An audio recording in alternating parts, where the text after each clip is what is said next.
রিক্সা চালান? কতদিন ধরে রিক্সা চালান? আমি চালাই বহুদিন থেকে। তাও? এই রিক্সা চালাই আপনার মোটামুটি 16 বছর হয়ে গেল। মানে লকডাউনে প্রথম থেকে চালাই। চার্জার রিক্সা? আর আগে চালাই 2000 সাল থেকে রিক্সা চালাই। 2000 সাল থেকে। পেডেল চালিত 2000 সাল থেকে? আগে ঢাকা চালাতো। রাজশাহীতে যখন বেলাটা পানি তখন 30 টাকা চালাতো। তো 30 টাকা। তখন 20 টাকা করে? 20 টাকা জমা ছিল রিক্সা। ও আচ্ছা। রেলগেট থেকে আপনার কোর্টে যেতাম 10 টাকা ভাড়া। রেলগেট থেকে কোটে কত? 10 টাকা ভাড়া। 10 টাকা। 2000 সালে ধরে। 2016। এখন কত রেলগেট থেকে কোট? এখন রেলগেট থেকে 40 টাকা।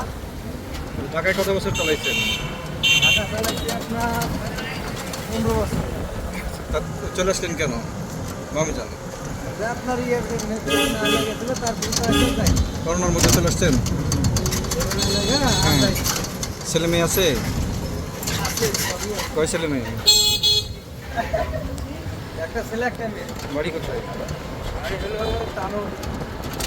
রাজশাহী। এখন কি পরিবার নিয়ে রাজশাহীতে থাকেন? পরিবার নিয়ে না ছেলে থাকে, পরিবার বাড়ি থাকে দেশে থাকে। ছেলে কি করে? ছেলে এখনো কিছু হয় না, ছেলে লেখাপড়া করছিল করে ধরেন গরিব মানুষ বুঝতে পারলেন না, এখন ছেলে কাজে লাগাইতে হবে কোনো একটাতে। ড্রাইভিং শিখাচ্ছি, এখন ড্রাইভিংয়ের কাগজ পাইনি, পাইলে ধরুন একটা মাইক্রো ড্রাইভিংয়ে ঢেকা দেবো, এরকম নিয়ে তো আল্লাহ যা করে। এই এখন আয় হয় কত? এই গাড়িতে আপনার ধরেন এখন ইনকাম কম, হয়তো বা প্রতিদিন আপনার ধরেন গড় ধরতে গেলে ধরেন 300-400 টাকা ইনকাম হয়। একে জমা দিতে হয়? 450 টাকা জমা। জানি যান আগে কত হইতো যখন জানে দেবো হ্যাঁ জানি যান 2000 সালে থেকে যখন প্রথম শুরু করলেন তখন কত আয় হতো প্রতিদিন? জানেন আপনার কথা। যখন 2000 শুরু করলেন পায়ে চালিত পেডেল চালিত রিক্সা তখন কত আয় হতো? তখন আয় তো আপনার ওই এরকমই 200, 250, 300। তখনই ভালো, যখন আয় হয়েছিল তখন 200 টাকা ইনকাম করলে মেলা টাকা হয়েছে। আচ্ছা।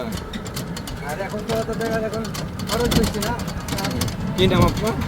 আমার নাম হলো শাহিন। শাহিন। এখন খরচ বেশি না, বুঝলেন? আমরা